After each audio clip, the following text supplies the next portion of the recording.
I recently had an idea for a game that I might work on in the future. It's a turn-based strategy game played on a randomly generated map. I wanted to try some things out before starting on it to see if I could make the core ideas into reality. That's how I got started on making a world generation system. I'll be covering my progress in this mini-series that I've creatively named Making a World Generation System. I hadn't originally planned on this having multiple videos, but after my first attempt I realized that there was much that I could improve on, not to mention the multiple world types that I wanted to create. This first episode will cover my first attempt where I've created the lake world type. Before diving straight into coding, it's always handy to plan out what you're going to make and how you want to achieve that. After taking a look at the GML manual to find potential solutions, I came up with this basic setup. First, we create an empty grid. A grid is basically GameMaker's version of a 2D array. If you want to visualize this, it'll look like a table in which we'll be storing certain tile types. We'll have 5 basic tile types to start off with: plains, hills, desert, ocean, and ice cap. These will all be represented by constants named tile_type. Plains, for example, would be tile_plains.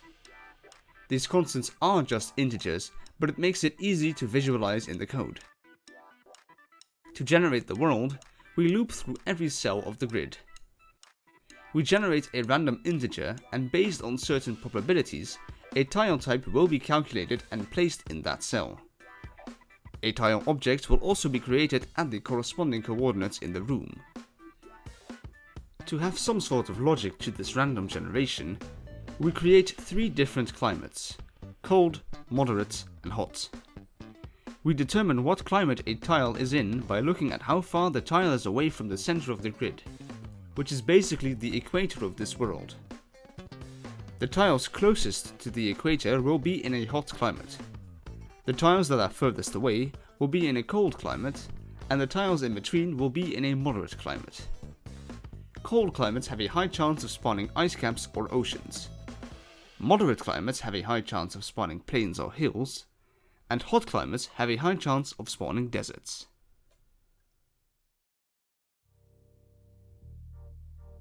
Now that we've talked about how I imagined this system, let's see it in action. I created 5 objects for the tiles, and I also made 1 extra tile object that will act as the parent object for all the tiles. This way, it's easy to code some behavior into the tiles later on, without having to copy and paste the code to all of the tiles. It also makes it easy to run checks for every tile. The generation will take place in object control generation.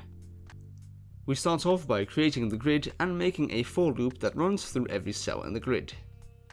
We then generate a random integer between 1 and 100. After that, the distance to the center is calculated and the climate is determined. We then set up the probabilities for the tile types in each climate. We compare the probabilities of the climate that the current tile is in with the random integer that we've generated to determine what tile type it will be. We store that tile type in the current cell on the grid, and we create an instance of the corresponding tile object. When we run this program, the world looks something like this. As you can see, the basic climates work, but it doesn't look all too well. The transition between climates is too abrupt, and no clear land masses are created. We are instead left with this mess. Let's fix that.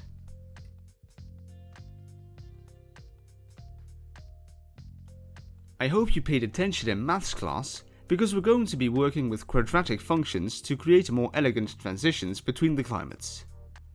Currently, the climates are split up into 7ths. 2/7 of the world is hot, 3/7 of the world is moderate, and 2/7 of the world is cold.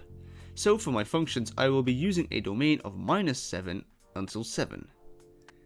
We use both negative and positive x values because the world is split up into 2 hemispheres, so we need to access both sides of the equator, which will be at x equals 0 in these functions.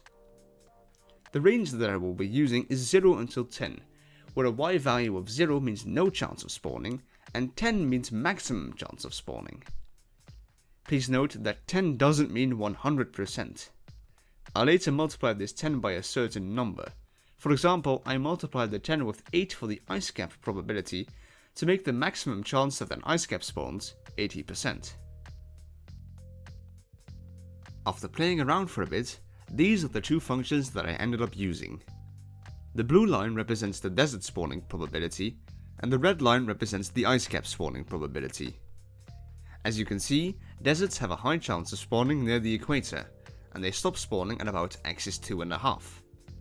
The ice caps start spawning at about x equals 5, with the highest point at x equals 7.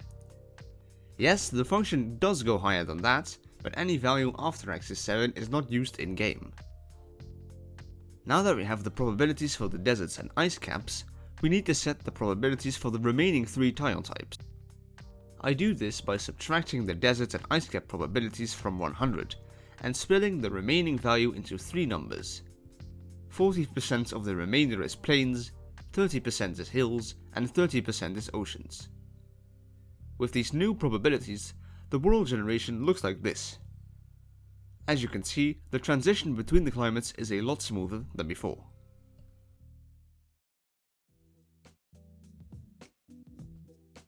The other issue I had is the messiness of the world. No clear land masses are formed, and we instead get this random mess of tiles. To fix this, I made something I like to call world smoothing. This system is by far the heaviest thing in the system, so after I implemented this, it always takes the world a few seconds to load in. The idea is very simple. We loop through each tile and look what the most common tile type is within a certain area of that tile. Currently, the area that I check is 2 tiles on each side. It then has a 75% chance of changing to the most common tile type. This works for now because there aren't many tile types, but this may have to be changed in future versions. We do this process a few times. I've currently set the amount of loops to 5. After applying the world smoothing, the generation looks something like this. Now, it wasn't my original intention to make this sort of map where the majority is land with a few larger lakes, but it is a map type that I eventually wanted to make anyways, so I kept it. As you can see, the world looks much more defined. The only things that I still wanted to fix were the 1-tile islands that would be still present in the lakes, and to smoothen out the coastline a bit. The water smoothing system is quite similar to the world smoothing system. We use a for loop to loop through the grid. If the current tile that we're checking is a land tile, it checks if there is a lot of water around it, and if there is, it's converted to a water tile. If we're checking a water tile, we check if there is a lot of land around, and if there is, it's converted to the most common land tile in the area. This makes the lakes look a lot smoother, and we also don't get any 1-tile lakes in the middle of a landmass. And there you have it, the final version of the lake world type generation. I hope that you all enjoyed watching, and that my explanation was good enough, as this is my first time going this in-depth into explaining my code. I always love to hear feedback, so do leave some feedback in the comments. If you want to keep up to date with the progress, be sure to subscribe. Bye for now, and I'll see you all in the next one.